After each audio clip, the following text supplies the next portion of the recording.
क्या आप या आपके परिवार में किसी को स्ट्रोक हुआ था? स्ट्रोक होने के बाद क्या वो ज़्यादा सोता है, बहुत ज़्यादा आलसी हो गया है, छोटे छोटे काम में नहीं बोलता है, या बहुत इरिटेट हो गया है, बहुत ज़िद्दी हो गया है, या अचानक से क्या हो गया है उसको?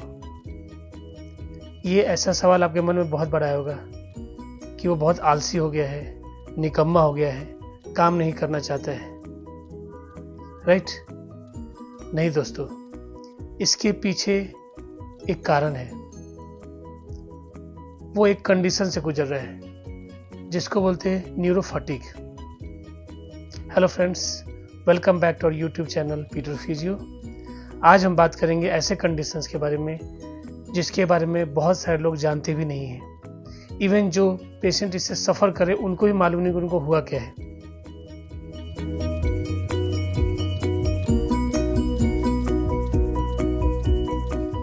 न्यूरोफैटिग एक ऐसा कंडीशन है जिसमें पेशेंट छोटे छोटे काम करने में थक जाता है।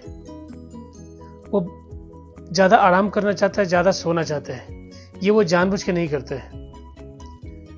ये स्ट्रोक के बाद ऑलमोस्ट 30 to 70% पेशेंटों में देखा गया है जो इस कंडीशन से सफ़र करते हैं। हम उनको अलग अलग नामों से बुलाते हैं कि बहुत आलसी हो गया है, ये काम नहीं करना चाहता है, इसको क्या हो गया है, वो बहुत चिड़चिड़ा होने लगा है, बहुत गुस्सा होने वाला है। तो ये वो जानबूझ के नहीं करता है, बल्कि इस कंडीशन के अकॉर्डिंगली ही वो ऐसे बिहेव कर पाता है। दोस्तों, न्यूरोफैटिग को समझना बहुत ज़्यादा ज़रूरी है, क्योंकि इससे पेशेंट सिर्फ फिजिकली नहीं बल्कि इमोशनली और साइकोलॉजिकली भी बहुत डिस्टर्ब होता है। फिजिकली मैं इसलिए बोल रहा हूँ क्योंकि उसको सिर्फ कुछ कदम चलने पे इतना ज़्यादा एनर्जी लगता है कि वो उसको समझा नहीं पाता सामने वाले को किस कंडीशन से गुजर रहा है।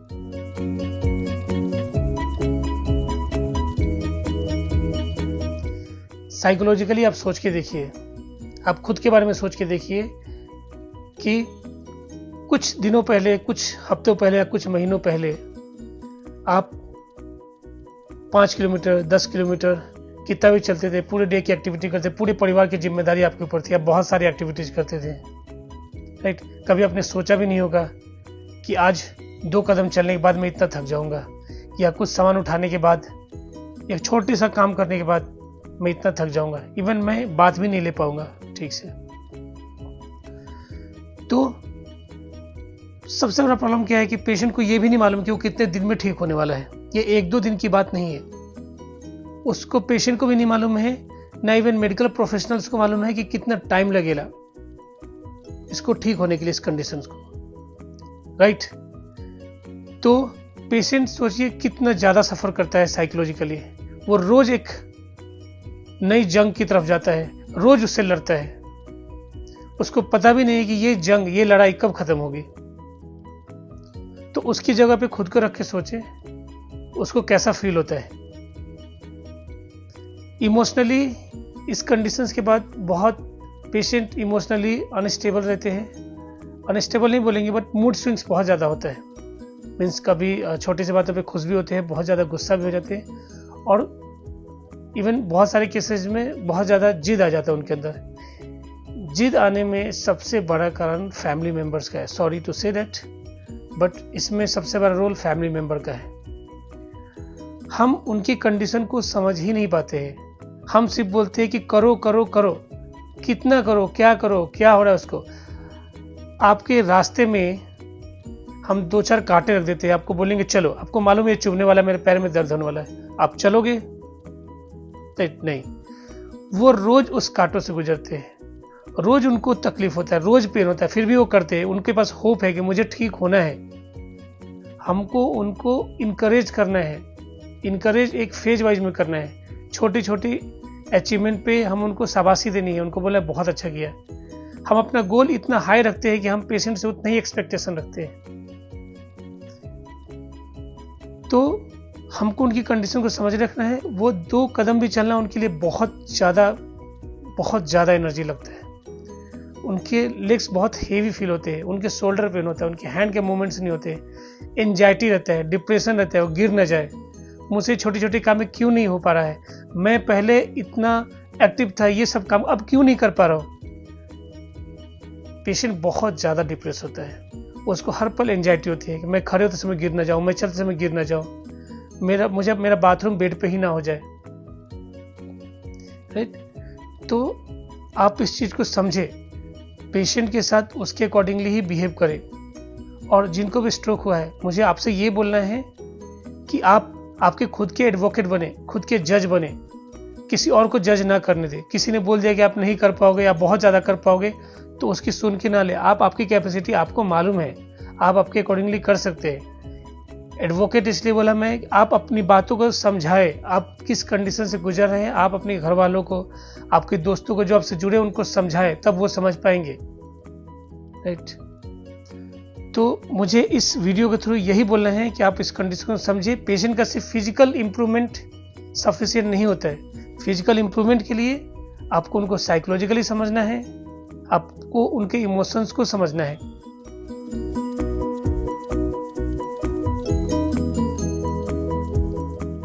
इस कंडीशंस में पेशेंट फोकस नहीं कर पाते हैं।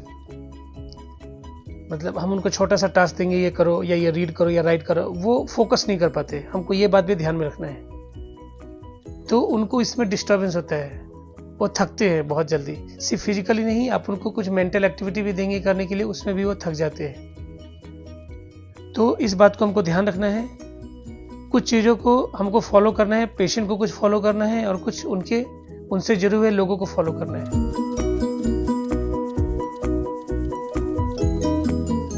जो भी स्ट्रोक जिस पेशेंट को हुआ है, आप आपके काम को डिसिप्लिन में लाइए।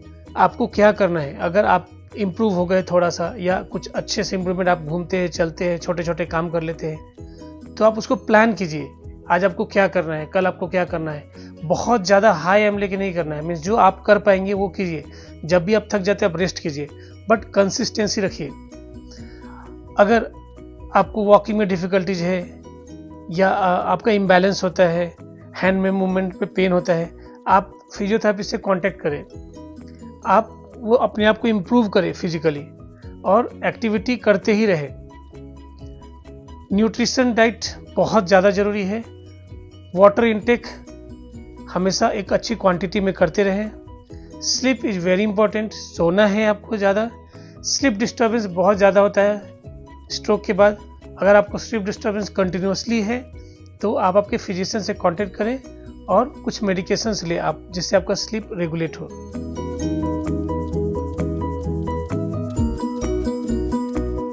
छोटे छोटे काम कीजिए, कोशिश कीजिए करने के लिए। थक जाते हैं, फाइन, बट उसको कीजिए। आप रेस्ट कीजिए, फिर से कीजिए, रेस्ट कीजिए, फिर से कीजिए। और जो भी उनसे जुड़े लोग हैं, आप उस चीज़ को समझिए। अगर वो छोटा काम भी करते हैं, आप उनको शाबाशी दीजिए, आप उनको इनकरेज कीजिए, वो कर पाएंगे। उनको एडिक्वेट रेस्ट लेने दीजिए। वो आलसी नहीं है, वो लेजी नहीं है, वो निकम्मा नहीं है। आप वो समझ नहीं पा रहे, वो एक कंडीशन से सफ़र कर रहे हैं।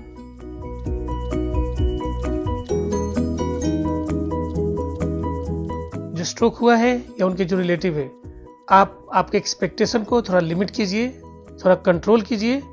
और आपके जो इमोशंस है, इमोशंस को आप मैनेज कीजिए। दोनों लोग, मीन्स जिनको स्ट्रोक हुआ है उनको भी इमोशंस पे मैनेज करना है और उनसे जुड़े हुए लोगों को भी अपनी इमोशंस को कंट्रोल करना है। वही एडवाइस दे जो उनके लिए सूटेबल है या जिसके बारे में आपको मालूम हो। किसी की सुनी सुनाई बात या अपने मन से कोई बहुत फिलॉसफी आप पेशेंट को ना दें। तो मुझे इस वीडियो से ये जानकारी आप तक पहुंचानी थी।